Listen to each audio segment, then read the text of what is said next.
Nelle serate dure arrivano i campioni e questo campione si tratta di Elia Canesso. Elia, intanto doppietta per te. Sì, buonasera a tutti intanto. Sì, è andata bene stasera. Dopo la scorsa settimana abbiamo fatto un brutto scivolone. Ci tenevamo a vincere per andare a fare le vacanze di Natale con un po' di entusiasmo.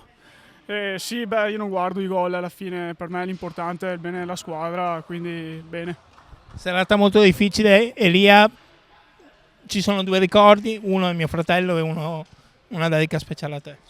Sì, per me non era una bella serata, però dai, alla fine mi sono preso una consolazione, diciamo, quindi bene. E stasera non è stata una partita semplice, abbiamo giocato di pazienza e alla fine negli ultimi minuti l'abbiamo portata a casa.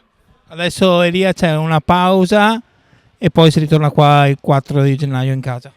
Sì, adesso facciamo una bella pausa, abbiamo una cena in programma, quindi ci divertiamo e torniamo con la mente pronta.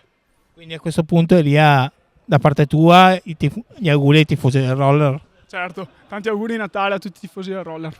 Grazie a Elia Canesso. A voi.